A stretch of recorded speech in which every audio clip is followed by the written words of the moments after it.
This audio reading is taken from the book Words of Wisdom for Daily Life by Charles Spurgeon. Our selected reading is entitled Selfish Ease. That is this sin about which the Spirit of God says by Moses, "Be sure your sin will find you out." A learned divine has delivered a sermon upon the sin of murder from this text, another upon theft, another upon falsehood. Now they are very good sermons, but they have nothing to do with this text if it be read as Moses uttered it.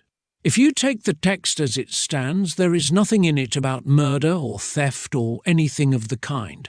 In fact, it is not about what men do, but it is about what men do not do. The iniquity of doing nothing is a sin which is not so often spoken of as it should be. A sin of omission is clearly aimed at in this warning. If ye will not do so, be sure your sin will find you out. What then was this sin?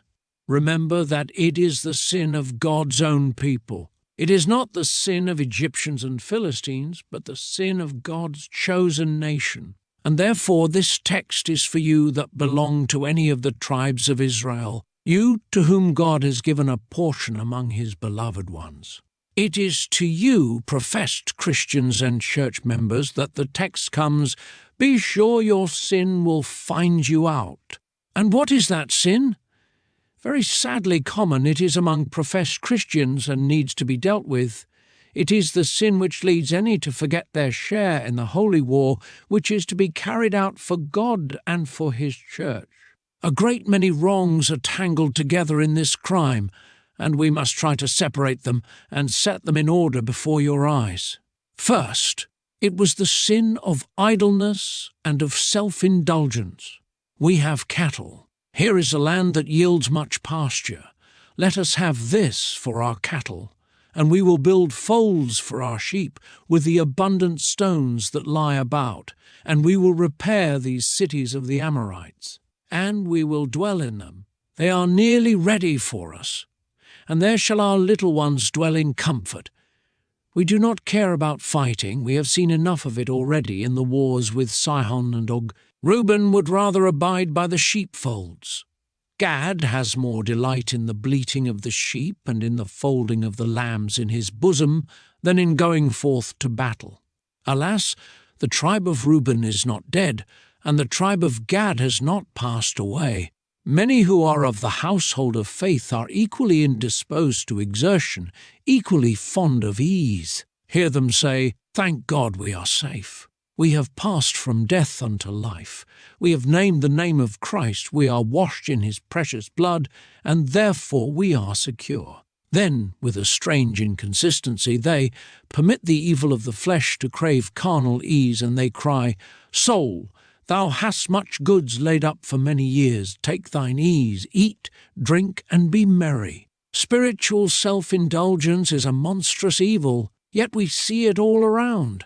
On Sunday these loafers must be well fed. They look out for such sermons as will feed their souls. The thought does not occur to these people that there is something else to be done besides feeding. Soul-saving is pushed into the background.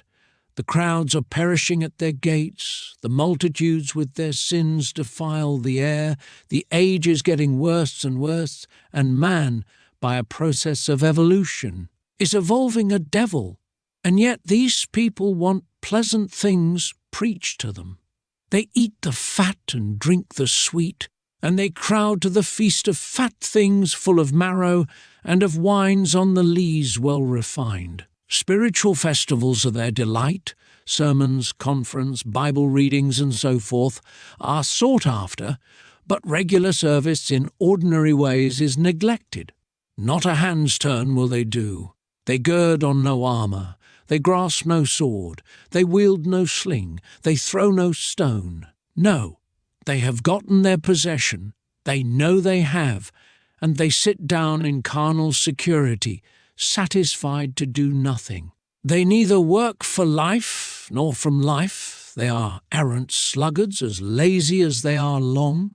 Nowhere are they at home except where they can enjoy themselves and take things easy. They love their beds, but the Lord's fields they will neither plough nor reap. This is the sin pointed out in the text. If ye do not go forth to the battles of the Lord, and contend for the Lord God and for his people, ye do sin against the Lord, and be sure your sin will find you out. The sin of doing nothing is about the biggest of all sins, for it involves most of the others. The sin of sitting still while your brethren go forth to war breaks both tables of the law and has in it a huge idolatry of self, which neither allows love to God or man. Horrible idleness! God save us from it. This concludes our reading. Thank you for listening.